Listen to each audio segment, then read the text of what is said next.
Magandang araw po sa ating lahat. Ako po si Charles at ito po ang day 10 ng aking daily devotion. Atin pong itutuloy ang Trusting in God in Financial Matters.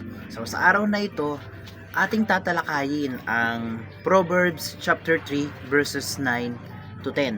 Sabi po dito, parangalan mo si Yahweh sa pamamagitan ng iyong kayamanan at mula sa iyong mga pinakamainam na ani.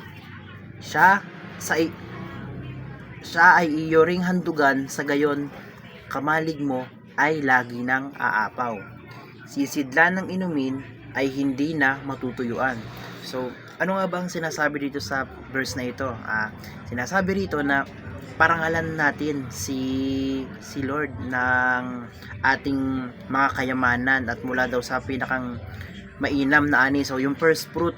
So, yung pinakang mainam daw na ani ay dapat daw ay iparangal natin kay Lord. So paano natin magagawa yon? Siyempre, sabi nga dun sa nakaraang video ay kapag sa pamamagitan ng pagtulong sa church, ganon, or sa paggawa ng benevolent, sa paggagawa ng mabuti sa kapwa. So ganon daw yung pagtulong or yung pag-aalay ng first fruit para kay Lord. So sabi rin dito sa verse na to ay sa gayon kamalig mo ay lagi nang aapaw. So ang sinasabi doon na ang pinakang point is dapat magbigay ka muna. Magbigay muna tayo. So after nating magbigay, after nating parangalan si Yahweh, kamalig natin ay aapaw. Ibig sabihin, tayo naman daw yung kumbaga after natin magbigay, tayo ulit yung bibigyan ng Lord. So kumbaga, yun yung way natin na para pagpalain ka lalo ng Lord, magbigay ka, tumulong ka, ibigay mo yung first fruit mo, ganon. So sa unang teaching po sa araw na ito ay practice first fruit as a voluntary sacrificial giving. So ang sinasabi po sa first fruit ay dapat daw yung ating first fruit po ay dapat daw po ay voluntaryo po nating sinasabi, dapat daw ay voluntaryo nating ginagawa. So sabi dito, as voluntary sacrificial giving the first portion of our income. So yung unang parte daw, yung unang portion ng ating income ay dapat daw ay ibinibigay natin ng voluntaryo at sakripisyo para sa Lord. Yun nga, sa pamamagitan ng pagbibigay sa mga missionaries or paggawa ng mabubuti sa kapwa. Sa ikalawang teaching naman ay first fruit as voluntary sacrificial giving honors the Lord.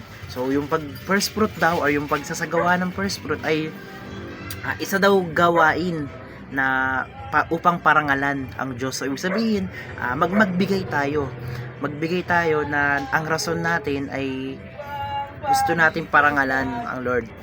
Sa ikatlong teaching naman ay ang sabi, first fruit as voluntary sacrificial giving can be one of the ways to receive blessing from God. So, yung paggagawa daw ng first fruit or yung pagsasagawa ng pagbibigay ng portion ng iyong income sa kapwa or sa mga missionaries ay pwede daw maging dahilan, pwedeng maging rason para pagpalain pa tayo ng ating Panginoon, para pagpalain pa tayo ng Lord. So dapat daw kung gusto nating pagpalain palalo ay isagawa natin yung first fruit, ganon.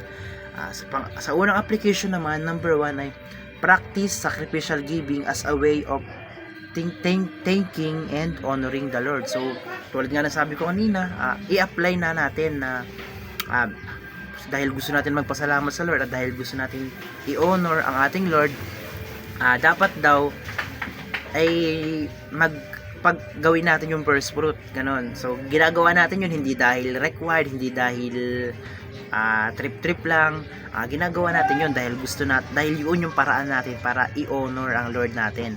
Sa pangalawang application ay practice sacrificial giving as a way of being channel of God's blessing. So ibig sabihin, sa pamamagitan nung first fruit, sa pamamagitan ng paggawa ng first fruit ay kumbaga tayo yung maging channel ng Panginoon para ipadama yung blessings niya sa ibang tao. So kunyari, kapag gumagawa tayo ng ng ginagawa natin yung ano, yung pagpe-first fruit, parang ganon. Kunyari pag tumutulong tayo sa ibang tao, syempre naiisip ng ibang tao na, ay, thank you Lord dahil sa blessing na to. So kumbaga, thank you Lord dahil tinulungan ako ni ganto, ganyan. So kumbaga, dahil sa ginawa nating pagpe-first fruit, tayo yung naging way ng Lord, tayo yung ginamit ng Lord para makatulong sa iba. So sa ikatlong application naman, practice sacrificial giving as a way of showing that we trust God to provide for our needs.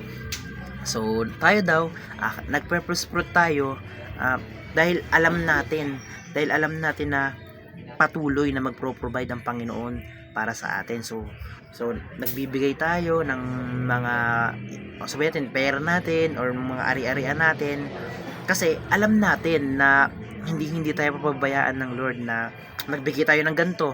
Alam natin na maraming pang dadating na blessing ulit para sa atin kahit na maubos yung ganito natin, kahit pinamigay natin yung ganito natin, naniniwala tayo na pagpapalain tayo ng Lord. Bago matapos ang lahat, is first fruit applicable today ba? So yun yung pinakatanong natin.